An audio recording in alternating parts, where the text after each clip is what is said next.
जीवन सुखमय, संतुलित और पूर्ण सुखद बना रहे। हम तो यही मनाते हैं कि सबसे पहले भगवान से ही प्रार्थना करनी चाहिए कि मुझे पवित्र संयमी जीवन साथी दीजिए, क्योंकि आजकल बेविचारी बच्चियां और बच्चे सब हो रहे हैं। ये जो बॉयफ्रेंड गर्लफ्रेंड है ना, ये बेविचार प्रवृत्ति तो है। कितना गंदा व्यभिचार प्रवृत्ति है। आज ये लड़का, फिर उसको समाज भाषा में कहते हैं ब्रेकअप, कल वो लड़का। हमारे भारत की तो प्रथा है नहीं, भारत की तो प्रथा है जब तक ब्याह ना हो ब्रह्मचर्य से रहो, और जब ब्याह हो गया तो आजीवन उस पुरुष का निर्वाह किया। ये डिवोर्स और ये सब गंदी बातें हमारे यहाँ नहीं थी, हमारे यहाँ ये सब नहीं था।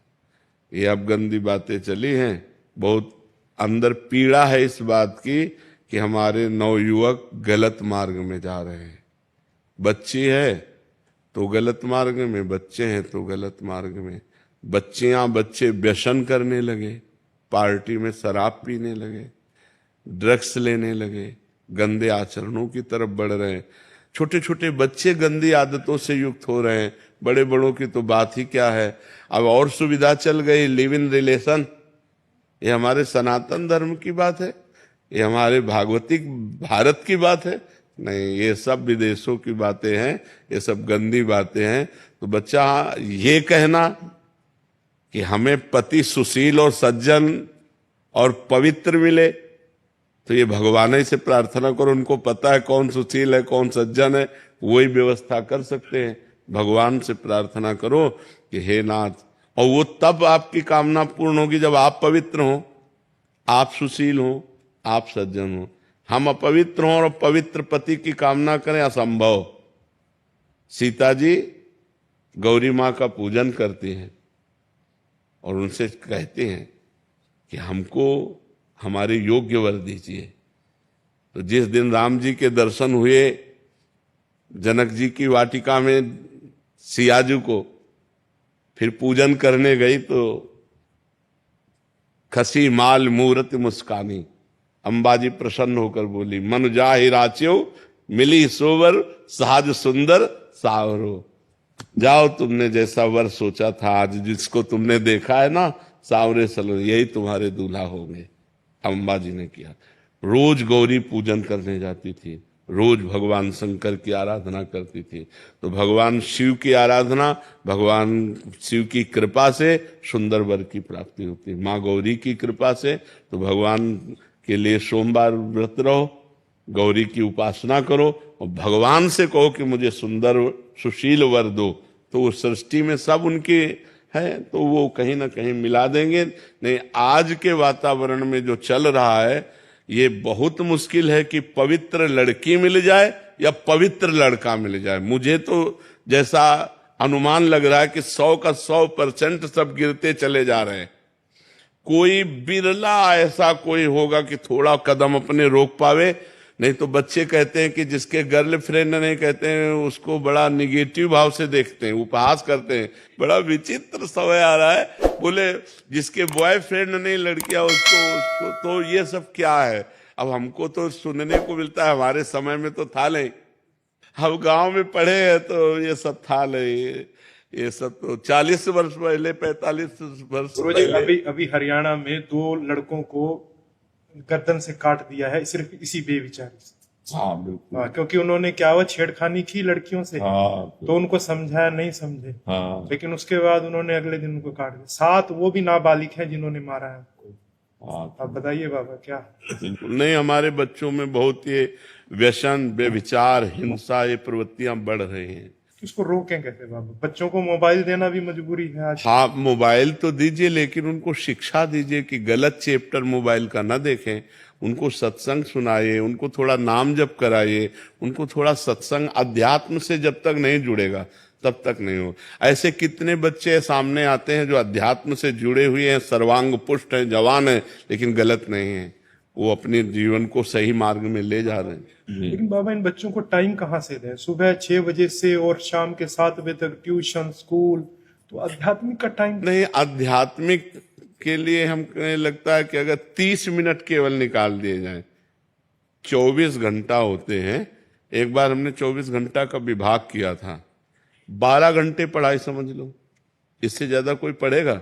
जब हम वहां जाते हैं ना संसार में, जब गृहस्थ में जाते हैं तो बहुत मुश्किल होता है टाइम निकाल।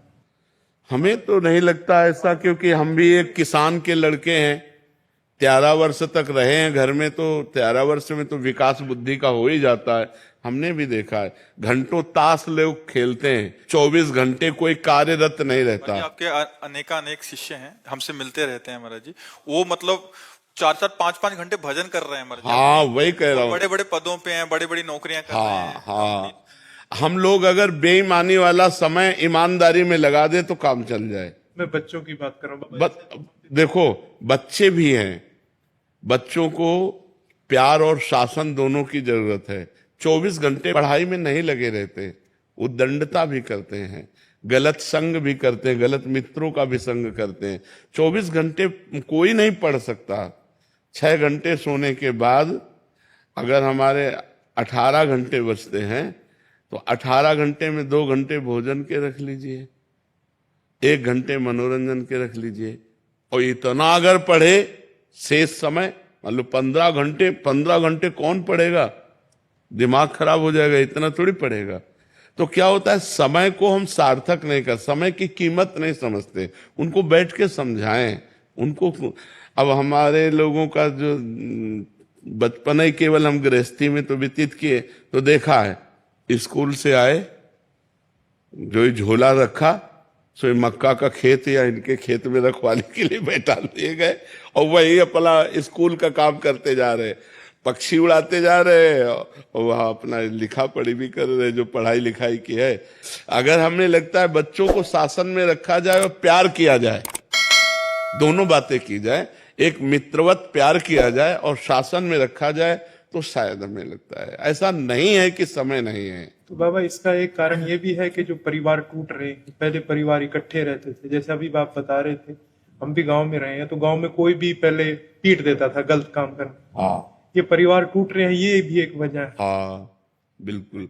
और स्कूल में मास्टरों के ऊपर ऐसी कार्रवाइयां कर दी गई कि अब वो डांटते नहीं हैं। नहीं तो जैसे 5 मिनट विलंब हो गया तो पिटाई होती थी, और अगर पाठ नहीं याद हुआ तो पिटाई होती थी स्कूल में। 1,000 से ऊपर कोई भी पैसा बच्चा मांगता है ना, तो हम उनको कहते हैं कि प्रेमानंद जी महाराज के प्रवचन सुनो 7 दिन तक, आधा घंटा डेली। उसके बाद में आपको वो चीज मिलेगी। बेटा, ये दोनों मेरे बच्चे, इनसे पूछो आप लोग। और इनको मैं 1 साल से डेली दिन में एक बार कहता हूँ कि आप प्रेमानंद जी महाराज की सुनो। हमारे पास एक ही ऑप्शन है, क्योंकि मोबाइल का और सारा काम खत्म हो चुका, इतना गंदगी हो चुकी है, अपन सोच नहीं सकते हैं। लेकिन आपके आशीर्वाद से देखो, बच्चे भी तिलक लगाए हैं, आपके बच्चे। तिलक बाबा सबसे बड़ी चीज है महाराज की। इनका 1,000 रुपए से इनको कोई भी चीज ऊपर चाहिए तो इनको सुनते ही है। अब इनके एक समस्या आ रही है बाबा कि इनको शुद्ध हिंदी समझ में नहीं आती है। हम अगर समझाएंगे तो हमारे मुंह से इनकी कोई भी बात समझ में नहीं आएगी। आपकी बात पे थोड़ा सा अनुसरण करेंगे ये। भगवान कृपा करें, बच्चों की बुद्धि शुद्ध हो। माधव जी, महाप्रभु जी, महाराज जी, आपके चरणों में कोटि कोटि नमन। गुरुदेव, नाम रूपी धन और प्रभु स्मृति हमेशा याद रखिए। नाम रूपी धन राधा वल्लभ, श्री हरिवंश और स्मृति भोलेनाथ हैं। आप कहते हैं तत्व एक है, रूप अनेक हैं। गुरुदेव, क्या इस मार्ग से भोलेनाथ जी और भगवत प्राप्ति हो जाएगी? मतलब अंदर नाम चल रहा है राधा वल्लभ, श्री हरिवंश, और इष्ट और स्मृति में भोलेनाथ जी। हाँ, अगर आप राधा राधा राधा राधा राधा वल्लभ श्री हरिवंश नाम जप कर रहे हैं और भगवान शंकर की प्राप्ति चाहते हैं, तो भगवान शंकर मिल जाएंगे। भजन बल एकत्रित हो जाए, जो चाहोगे वो प्राप्त हो जाएगा। जिस रूप में चाहोगे उस रूप में भगवान मिल जाएंगे। जाकी रही भावना जैसी, प्रभु मूरत देखी तिन तैसी। अगर हमारी भावना है कि हमें भगवान शंकर का साक्षात्कार हो जाएगा। नारायण का जप कर रहे थे मार्कंडेय जी, और भगवान महादेव बिना चाहे आ गए, पार्वती जी के सहित नंदी पर सवार उनको दर्शन दिए और कृतार्थ किया, बिना मांगे आशीर्वाद दिए। जो भगवान श्री हरि का भजन करता है तो भगवान शंकर उस पर बहुत प्रसन्न होते हैं। तो राधा वल्लभ श्री हरिवंश नाम जप करे, यदि भगवान शिव की प्राप्ति चाहे तो निश्चित प्राप्ति हो जाएगी, इसमें कोई संशय नहीं। खूब नाम जप करे। संदीप कुमार जी, श्री हरिवंश महाराज जी। महाराज जी, क्या पूर्ण शरणागति की स्थिति होने के लिए किसी परिस्थिति का होना जरूरी है? क्या कृपा या और तरह की सच्ची तो शरणागति? कृपा होती ही ऐसी है, क्योंकि सुखपूर्वक शरणागति नहीं होती। सुख में जीव बंधता है, परिवार में, धन में, शरीर में, भोगों में। असली शरणागति तभी होती है जब मन, बुद्धि, चित्त, अहंकार, तन, धन सब पूरा भगवान को समर्पित हो जाए। अब ये सुख पूर्वक होना बड़ा कठिन होता है। भगवान कृपा करें तो ऐसी भी बुद्धि हो जाए, पर ये सुख पूर्वक होता नहीं है। विधान है ऐसा। जब उसको सारे रास्ते बंद नजर आते हैं और भारी विपत्ति होती है, तब शरणागति, शुद्ध शरणागति होती है कि अब हमारा कोई नहीं। जब कोई हमारा नहीं, तब भगवान की शरणागति। जैसे गजेंद्र की शरणागति, द्रौपदी की शरणागति तब तक नहीं हुई जब तक उन्हें पांडवों का भरोसा रहा, सभा का भरोसा रहा, अपने हाथों का भरोसा रहा, दांतों का भरोसा रहा। जब देखा कि अब बिल्कुल, तब हा गोविंद, हा द्वारिकावासिन। हृदय से पूर्ण शरणागति। संसार में कोई अपना नहीं, संसार का कोई भी सुख सुख नहीं, शरीर भोगने लायक नहीं रहा, कोई बात नहीं करता, कोई रास्ता नहीं रहा, तब ये अहंकारी जीव भगवान की शरण में होता है। और ऐसे में संतों का संग मिल जाए, फिर रंग चढ़ जाएगा। जहां संतों का संग मिला, तहां भगवान की शरणागति प्रारंभ हो जाती है। श्रवण सुजस सुनि आयऊं, प्रभु भंजन भव भीर। भगवान का यश सुनकर ही भगवान की शरणागति होती है। तो केवल यश सुनने से बात नहीं बनेगी, परिस्थिति भी वैसी होनी चाहिए। वैसी परिस्थिति अपने लोग मन से नहीं कर सकते, भगवान विधान करते हैं, तब पूर्ण शरणागति होती है। अपबल, तपबल और बाहुबल, चौथो बल है दाम। सूर किशोर कृपा ते सब बल हारे को हरे नाम। जो हार जाता है तब शरणागति सही होती है। और जीव तब तक हारता नहीं है जब तक परिस्थिति ना आ जाए। कोई शरणागत, कहाँ शरणागत, सब सुन तो रहे। देह हमारा, तन हमारा, मन हमारा, इंद्रियां हमारी, भोग हमारा, परिवार हमारा, सब कहने को है कि सब कुछ भगवान का है, लेकिन अंदर से शरणागति हो जाए। जबान से भले तुम अपना कहो, कोई फर्क नहीं पड़ता। अंदर से, हृदय से भगवान की शरणागति तभी होती है जब भगवान ऐसी कृपा करते हैं, ऐसी परिस्थिति दे देते हैं। जी। अंश जी, यमुनानगर से। राधे राधे महाराज। राधे राधे महाराज जी। महाराज जी, मेरी आयु 16 वर्ष है। मेरे पिता जी आपसे दीक्षित हैं। एक दिन आपके एकांतिक वार्तालाप सुनते हुए मैंने नाम जप से भगवत प्राप्ति होती है, इस बात को अपने पिताजी से पूछा कि भगवत प्राप्ति होती क्या है। उन्होंने जवाब दिया कि जब हम परम पिता परमात्मा, जिसके हम अंश हैं, उनसे मिल जाते हैं तो उसे भगवत प्राप्ति कहते हैं। पर उसके बाद क्या होता है, ये बात मेरे को ठीक से समझ नहीं आई। तो मैंने पिताजी से पूछा कि उन्होंने आपका नाम ले दिया कि आप उन्हीं से पूछिएगा भगवत प्राप्ति के बाद क्या होता है। हमारा हृदय आनंद चाहता है, सुख चाहता है, और वो भूल से विषयों में लगा। अभी तुम बच्चे हो, जो ये लोग हैं, पूरा जीवन विषय भोगते हुए हो गया। क्या आज लगता है कि मैं सुखी हूं?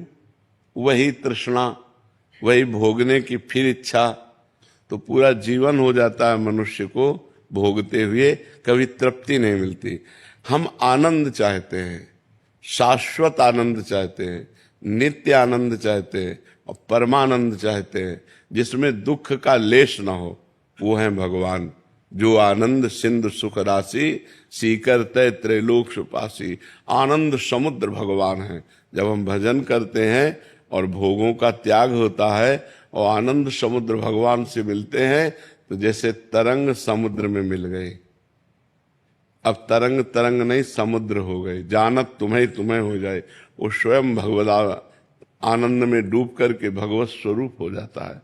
जन्म मरण के भय से, नाना प्रकार की विपत्तियों से, नाना प्रकार के दुखों से, नाना प्रकार की कामनाओं की जलन से जीव मुक्त हो जाता है। समझ पा रहे हो?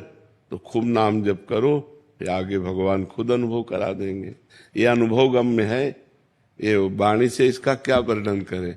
भगवदानंद का वर्णन तो बहुत दूर की बात है, विषयानंद का वर्णन नहीं हो सकता। आप एक चीज कोई खा लो तो पूछे कैसी, बोले बहुत अच्छी। मान लो गुलाब जामुन पाओ, कैसा है, बोले मीठा है। कैसा मीठा है, बोले बहुत मीठा है। इसके आगे तीसरी बात होगी कि आप खा के देख लो।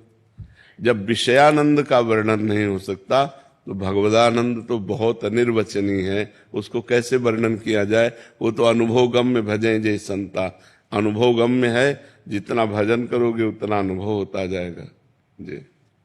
ऋतु गौर जी। राधे राधे। राधे राधे महाराज जी। महाराज जी, क्या हमारे अलग अलग पंथ के विभिन्न गुरु हो सकते हैं? हाँ, क्यों नहीं। भगवान की विभिन्न उपासना है, जैसे दास भाव की उपासना है, सखा भाव की उपासना है, गोपी भाव की उपासना है, वात्सल्य भाव की उपासना है, सहचरी भाव की उपासना है, ब्रह्म भाव की उपासना है। तो पढ़ाई पूर्ण तभी होती है जब हमको अंग्रेजी का भी ज्ञान हो, हिंदी का भी ज्ञान हो, गणित का भी ज्ञान हो। तो एक ही मास्टर थोड़ी पढ़ाता है, अलग अलग मास्टर होते हैं। अंग्रेजी के अलग मास्टर होते हैं, हिंदी के अलग होते हैं, गणित के अलग होते हैं। ऐसे दास्य भाव के अलग आचार्य हैं, सख्य भाव के अलग आचार्य हैं, सहचरी भाव के अलग आचार्य हैं, गोपी भाव के अलग आचार्य हैं, ब्रह्म भाव के अलग आचार्य हैं। तो वही भगवान विविध उपासनाओं की पूर्णता के लिए विविध आचार्यों के रूप में, गुरुओं के रूप में अवतरित होते हैं और वही अपने धर्म का उपदेश करते हैं। अब अलग अलग भाव है, हमें लगता है भगवान हमारे मित्र हैं। अब हमारी ये सिद्धि कैसे हो, तो सखा भाव की उपासना वाले गुरु का हम अनुसरण करेंगे, तभी हम ये सिद्ध हो पाएंगे। तो इसीलिए विविध गुरुओं के रूप में भगवान ही विराजमान हैं, विविध आचार्यों के रूप में भगवान ही विराजमान हैं। अपने प्रेम का रहस्य स्वयं भगवान गुरुदेव या आचार्य के रूप में वर्णन करते हैं। तो हो सकते हैं, विविध रूप हो सकते हैं जी। अखिल जी। राधा वल्लभ श्री हरिवंश महाराज जी। महाराज जी, हमारा दिमाग आगे का जीवन के लिए प्लानिंग करता रहता है, उस प्लानिंग को रोकने के लिए क्या श्री जी की तरफ मोड़ सकते हैं? उस प्लानिंग को मोड़ना ही चाहिए, नहीं डिस्टर्ब हो जाओगे। ओवर थिंकिंग तुम्हारी जब बढ़ेगी, नकारात्मक सोच बढ़ने लगेगी, और नकारात्मक सोच और ओवर थिंकिंग आपको डिप्रेशन में पहुंचा देगी। क्या होगा, ऐसा ना हो जाए, कहीं ऐसा ना हो जाए, ऐसा हो जाएगा, फिर ऐसा हो जाए। वो सोच सोच सोच के सारी ऊर्जा शक्ति नष्ट हो जाती है और आदमी डिप्रेशन में पहुंच जाता है। हमको कल की नहीं सोचना, हमारा अभी का समय ठीक जाएगा तो हमारा भविष्य अच्छा होगा। भूत तो अच्छा हो ही जाएगा, जैसे हम बोले राधा राधा और अच्छा कर्म किए तो ये कर्म हमें भविष्य में सुख देगा और ये भूत को पवित्र कर देगा। तो वर्तमान को जो देखता है, वर्तमान को सुधारता है, जो वर्तमान में दृष्टि रखता है, उसका भूत और भविष्य पावन होता है। जो भूत भविष्य की चिंता में वर्तमान को व्यतीत कर देता है, उसका जीवन व्यर्थ होता है। मान लो ये वर्तमान का मिनट है, अब इस मिनट में आगे क्या होगा, अगर आगे ऐसा हो जाता, वैसा हो जाता, तो उसका कोई परिणाम तो रहा नहीं, व्यर्थ है। यार पीछे हमसे ऐसा हो गया, वैसा हो गया, उसका भी कोई सुधार नहीं होगा, वो व्यर्थ है। सुधार होना है, राधा राधा राधा वर्तमान में बोलो और अच्छे कर्म करो, भूत भविष्य की चिंता का त्याग कर दो। भगवान कह रहे अनन्यस चिंतयन्तो माम ये जनाः परिपासते तेषाम नित्याभियुक्ता नाम योगक्षेमम वहाम्यहम। मैं तुम्हारे योगक्षेम का वहन करूंगा, प्राप्त जो है उसकी रक्षा करूंगा और जो अप्राप्त है उसको प्राप्त करा दूंगा। अप्राप्ति की प्राप्ति का नाम योग है और प्राप्ति की रक्षा का नाम क्षेम है। अपना कर्तव्य केवल भगवान आदेश कर रहे हैं, अनन्यस चिंतयन्तो माम, अन्य ना चिंतन हो, केवल मेरा चिंतन करते हुए अपने कर्तव्य कर्म को करो। किसानी, व्यापार, नौकरी जो भी है, भगवान का चिंतन करते हुए धर्म पूर्वक करो, तो मैं तुम्हारा ठेका लेता हूं तुम्हारे योग क्षेम का। और तेषाम हम समुद्धरता मृत्यु संसार सागरात, उसका मैं स्वयं मृत्यु रूपी संसार सागर से पार करता हूं। तेषाम हम समुद्धरता, मैं उद्धार करता हूं। हमारा बस एक ही कर्तव्य है, वर्तमान में सही आचरण करते हुए भगवान का स्मरण। सही आचरण में, जो आप व्यापार कर रहे हो बेईमानी मत करो, जो आप पद में हो उस पद का ठीक प्रयोग करो, आप किसान हो तो हर फावड़े पे भगवान का नाम स्मरण करते हुए चलाओ। बस अपने कर्तव्य का पालन और भगवान का नाम जप वर्तमान में करो, इसी में सब मंगल हो जाएगा। रोहित भट्ट जी। राधे राधे। राधे राधे महाराज जी। महाराज जी आपके चरणों में कोटि कोटि प्रणाम। महाराज जी, जो हमारे पूर्व जन्म के प्रारब्ध के कारण हमें इस जन्म में अच्छे या बुरे भोग भोगने होते हैं, उन्हें इस जन्म में भोगते हुए हमें स्मरण क्यों नहीं हो पाता कि कौन से अच्छे या बुरे कर्मों का फल हमें मिल रहा है, ताकि हम उन भोगों को भोगते हुए माया विस्मृत कर देती है, माया विस्मृत कर देती है। जैसे 9 महीना माँ के गर्भ में रहे, 1 सेकंड की भी याद नहीं रहे, तो इसी जन्म में, पूर्व जन्म की तो छोड़ो, इसी जन्म में हम माँ के गर्भ में 9 महीने रहे और हमें 9 सेकंड का विज्ञान नहीं कि किस स्थिति में हम थे गर्भ में। इसके बाद परसों आपने दोपहर में क्या खाया था? देखो माया विस्मृत कैसे कराती है कि अभी परसों की बात है, तो आपको सोचना पड़ेगा, परसों बड़ा मेहनत करनी पड़ेगी, तब परसों दोपहर में क्या पाया था फिर आप निर्णय कर पाओगे। ऐसा है माया का विस्मरण जाल, वो हमारे हर बात को विस्मृत कराती जाती है। फिर तो वो पीछे के जन्म की बात है। इसी जन्म में मान लो अभी पूछा जाए 3 दिन पहले आप इस समय क्या कर रहे थे, तो आपको सोचना पड़ेगा 3 दिन पहले 3 बजे बहुत दिमाग लगा, फिर आप सही निर्णय कर। 3 दिन वाली बात तो जन्म और जन्मांतर, ये तो बहुत, ये माया की चाल ऐसी है तो विस्मृत कराती जाती है, और भक्ति की चाल ऐसी है कि स्मरण कराती है। तो अब जैसे आप भजन करो और भगवान में चित्त जुड़ने लगे, माया से ऊपर उठने लगे, तो आपको ज्ञान होने लगेगा। पूर्व जन्म में हम ये थे, हमारे द्वारा ये आचरण हुआ, उसका ये फल हुआ, ये आचरण। जितना आप भजन के द्वारा पवित्र होते जाएंगे उतने आपको स्मृति जागृत होती जाएगी, और जितना आप माया में लिप्त होते जाएंगे उतने विस्मृति होती जाएगी। ये माया का खेल है जो जन्म जन्मांतरों की कर्मों का विस्मरण करा के हमको आसक्त किए हुए इस शरीर में। ये भी शरीर छूटेगा, बहुत शरीर छोड़ दिए, ये भी शरीर छूटेगा, पर ऐसा नहीं लगता कि ये छूटेगा। नहीं, मरना है, दूसरों को देखते हैं मरते हुए, लेकिन अपने ऊपर नहीं आता कि हम भी मरेंगे, हमारा भी सब छूट जाएगा। तो हम ऐसी कमाई कर लें जिससे हम परलोक में आनंद उठावें। तो जिसको ये ज्ञान हो जाता है वो भजन में लग जाता है, पाप कर्म का त्याग कर देता है, अच्छे कर्म करने लगता है। तो ये माया भगवती हैं जो विस्मरण कराए हुए, दैवी हेषा गुणमयी, जो त्रिगुणमयी माया है, दुरत्यया, ये तरने में नहीं आती, बहुत कठिन है। जो भगवान की शरण में हो गया और भगवान का नाम जप करने लगा वही पार हो जाता है। तो माया के कारण हमारा स्मरण ढक गया है, इसलिए हमको ज्ञान नहीं होता कि किस कर्म का ये दुख मिल रहा है और किस कर्म का ये सुख मिल रहा है। ये ज्ञान इसीलिए नहीं हो पा रहा।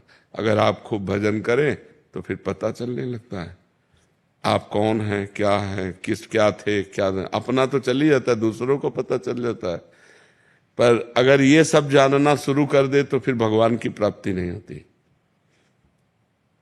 भगवान की प्राप्ति के लिए ये सिद्धियां भी छोड़नी होती। ये सिद्धियां हैं, लाख कोष से कौन व्यक्ति क्या संकल्प करके चल रहा है, तुम क्या सोच करके आए हो, तुम्हारा नाम क्या है, तुम्हारे मन में क्या चल रहा है, कई रूप बना लेना, कई जगह एक ही समय में उपस्थित हो जाना, आकाशचारी दिव्य महापुरुषों से बात करना, ये सब सिद्धियां हैं। अगर इनको स्वीकार कर ले तो भगवान की प्राप्ति नहीं होती। इसलिए जितने भगवान के प्राप्त करने वाले हैं वो सब बिल्कुल दैन्य रहते, पिट जाते हैं, लेकिन कोई अपनी तपस्या का प्रयोग नहीं करते। साधारण आदमी अपमान करके चला गया, वो चुपचाप सह लिए, क्योंकि भगवान की प्राप्ति करनी है। बड़े भूमा पुरुष भगवान की प्राप्ति के लिए ये सब सहना होता है। तो माया भगवती का कार्य है विस्मरण करा देना। समझ पा रहे हैं आप? डॉक्टर पूजा साक्य जी भोपाल से। राधे राधे गुरु महाराज। राधे राधे महाराज जी। महाराज जी, यदि कोई गर्भवस्थी स्त्री अपने गर्भकाल व संतान प्राप्ति के बाद श्रीमद् भगवत गीता में बताए गए भगवत प्राप्ति के मार्ग, इनका कहने का भाव है कि अगर ज्ञान मार्ग, कर्म मार्ग, भक्ति मार्ग में से किसी एक का अनुसरण करने चलते हैं तो क्या भगवत जो उनकी जो संतान होगी तो वो किसी, जैसे भक्ति मार्ग का इनको बालक चाहिए तो भक्ति मार्ग के विषयक पढ़ना और उसी विषयक, या कर्म मार्ग? बहुत उसमें संस्कार बदलने के लिए पहली बात है कि वो बालक प्रारब्ध से प्रेरित होकर आया है, उसका कई जन्मों का कर्म संस्कार उसके साथ है। वो कोई ऐसा नहीं है कि नवीन है, वो बहुत पुराना है, शरीर उसका नवीन है। नहीं देखते कि कोई ज्ञानी पैदा हो रहा है, कोई अज्ञानी पैदा हो रहा है, कोई गर्भ में ही नष्ट हो जाता है, कोई बाहर आके नष्ट हो जाता है, कोई बाहर आके बड़े भयानक रोगों से ग्रसित होता है। छोटा बच्चा है, अभी 500 शुगर है उसकी, ये परेशानी वो परेशानी, लकवा मार गया, बड़ी परेशानियां, ये सब पूर्व का कर्मों का है। तो अगर हम चाहें कि अब वो पूर्व कर्म का पापाचरण अधिक करने वाला संस्कारी है, अब हम चाहें कि उसे ज्ञानी पैदा कर दे तो नहीं पैदा कर सकते। बड़े बड़े महाभागवतों के यहाँ भी बड़े बड़े दुष्टों का जन्म हुआ और बड़े बड़े दुष्टों के यहाँ बड़े महाभागवतों का अवतार हुआ। तो ये देखना है कि हमारा प्रयास हो सकता है, लेकिन वो ज्ञानी ही पैदा हो ऐसा नहीं हो सकता। गुरु महाराज, क्या माता के जो सद्गुण है, सत्कर्म है, वो इसे परिवर्तन, क्या माता के जो सद्गुण है, अगर माता संस्कारी है तो वो उसको परिवर्तन कर सकते हैं? कुछ मात्रा में, क्योंकि शरीर रचना के समय उसके प्रारब्ध की रचना हो चुकी है। शरीर रचना के समय उसके प्रारब्ध की रचना हो चुकी है। कितनी मात्रा में पाप और कितनी मात्रा में पुण्य, दोनों को मिश्रित करके मानव देह बनता है। केवल पाप से यातना देह नरक का बनता है, केवल पुण्य से देवलोक का देह देवता बनता है, और पाप और पुण्य दोनों मिश्रित से मानव देह बनता है। तो गर्भस्थ शिशु के संस्कार करने के लिए पहली बात, माता जिस दिन से गर्भवती हो उस दिन से ब्रह्मचर्य धारण करे। दूसरी बात, सात्विक भोजन पावे भगवान को अर्पित करके।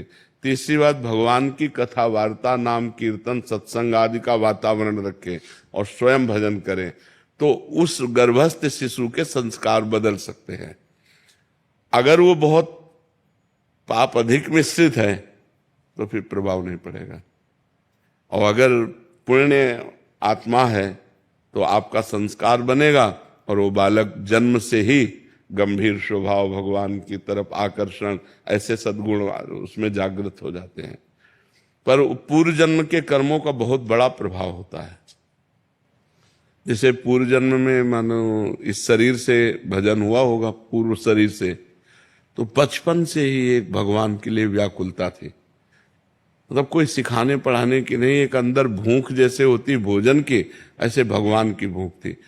सब कुछ फीका लगता था, ये मरेंगे, ये सब मरेंगे, चाचा मरेंगे, पिता मरेंगे, ताऊ मरेंगे, आखिरकार है कौन मेरा, मैं किससे प्यार करूं?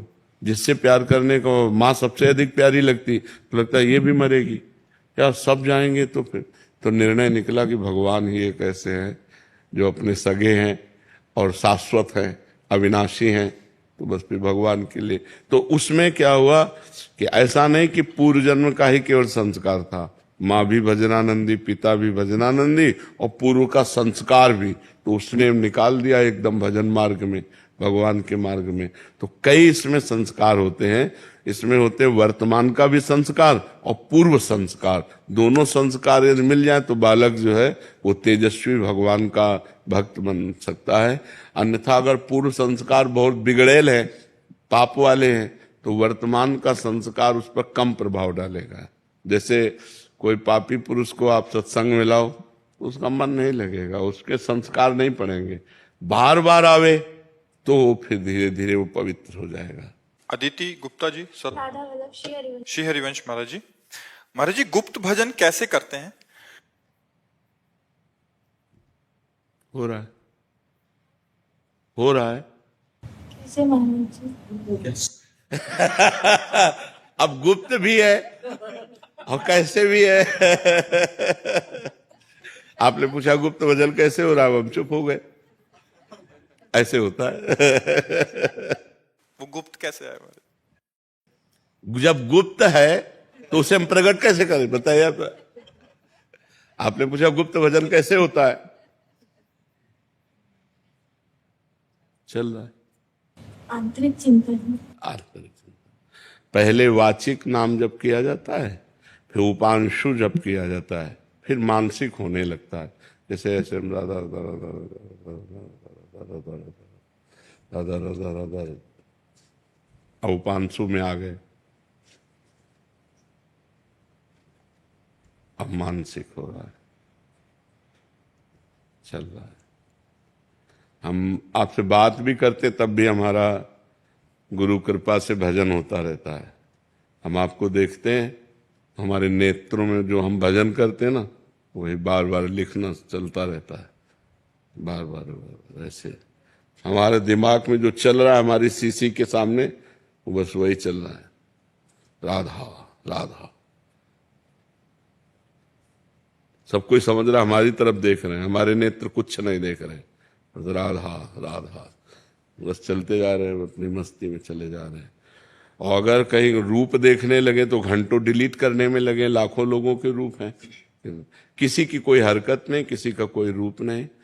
तुम प्रणाम करो, तुम गाली दो, तुम बुरा देखो, तुम भला देखो, मेरे प्रभु मेरे प्रभु, राधा राधा राधा राधा। तो गुप्त भजन का मतलब है बाहरी कोई प्रकाश ना होना, न माला न काउंटर, किसी भी तरह का कुछ नहीं, अंदर से जैसे दिल को कोई मसला करे, शायद इसको ही इश्क कहते हो। इश्क उर्दू में उसे इश्क कहते हैं, हिंदी भाषा में प्रेम कहते हैं। अपने प्यारे की याद में हृदय में एक अजीब सी ऐठन होना और उसी में डूबे रहना। जो मैं ऐसा जानती प्रीत किए दुख होए, नगर ढिंढोरा पीटती अजीब प्रीति न करियो कोई।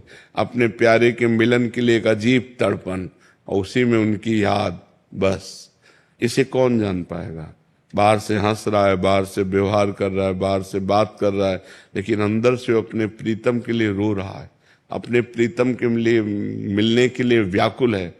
तन मन के बिछुरे नहीं, चाह बढ़े दिन रैन, कबहू संजोग न मानही, देखें भरी भरी नैन। रूप छके घूमत रहे, तन को तनिक न भान, नारायण दृग जल बहे, यह प्रेम पहचान। कभी कभी विवश होकर रो दिया, नहीं तो गंभीर भाव से शांत उन्हीं के चिंतन में बैठा है। इसे गुप्त भजन कहते हैं। कनिष्ठ जी राजस्थान से। राधे राधे महाराज। राधे राधे महाराज जी।